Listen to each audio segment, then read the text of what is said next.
کہ جمعیت کی مجلس منتظمہ میں یہ قرارداد منظور ہوئی جس پر آپ نے بیان دیا؟ یہ عاملہ نے اس قرارداد کو منظور کیا جو آپ نے تینوں ایشو اٹھائے؟ یہ آپ کا ذاتی یہ نظریہ ہے، ذاتی اگر نظریہ ہے تو آپ اس کو کلیئر کریے گا کہ آپ کی ذاتی سوچ ہے، اور اگر آپ جمعیت علماء کے صدر کی حیثیت سے یہ بیان دے رہے ہیں تو آپ کا بیان خود غیر دستوری ہے۔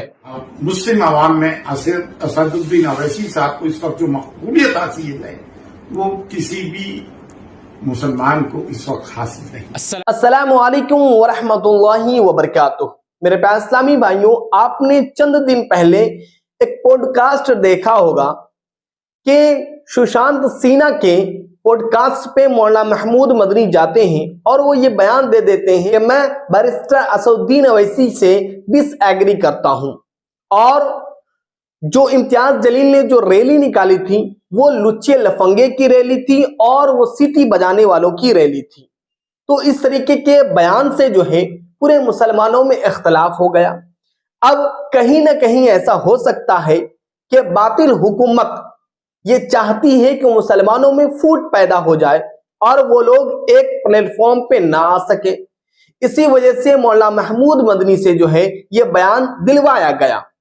اب یہ کوئی نئی بات نہیں ہے کہ مولانا محمود مدنی آج ہی کوئی ایسا بیان دیے ہو، بلکہ انہوں نے ہمیشہ NRC کو بھی سپورٹ کیا ہے، ہمیشہ گورنمنٹ کے ان فیصلوں کو ایکسپٹ کیا ہے جو کہ مسلمانوں کے خلاف ہے۔ اب اور ایک بیان آیا ہے جس سے مسلمان تشویش میں پڑ گئے ہیں، اندیشے میں پڑ گئے کہ ہم سپورٹ کریں تو کس کو کریں۔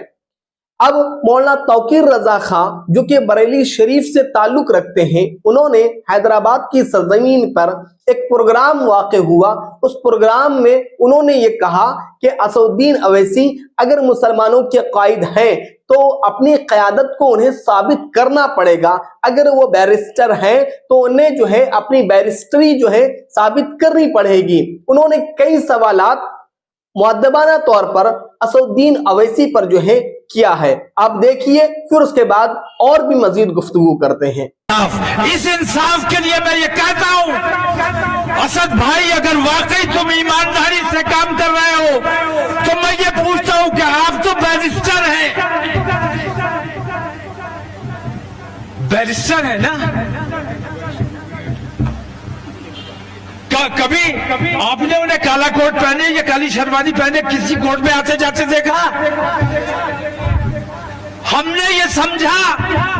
جب آیا نام کے بیرسٹر اسدالدین اویسی صاحب اب مسلمانوں کی قیادت کرنے نکلے ہیں تو ہم نے اللہ کا شکر ادا کیا کہ ایک قابل شخصیت اب ہماری قیادت کے لیے کھڑی ہو گئی ہے، اب مسلمانوں کا بھلا ہو جائے گا، کام ہو جائے گا، پڑھا لکھا آدمی ہے۔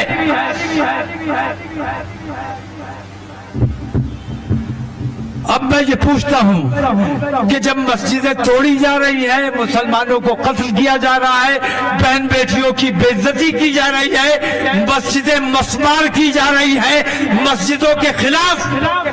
کورٹ میں فیصلے ہو رہے ہیں، کورٹ میں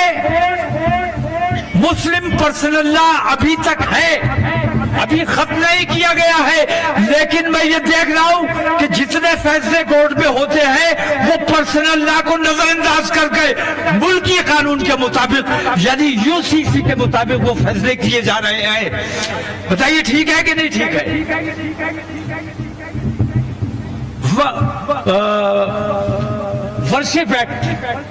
ورشپ ایکٹ موجود ہے جس کے مطابق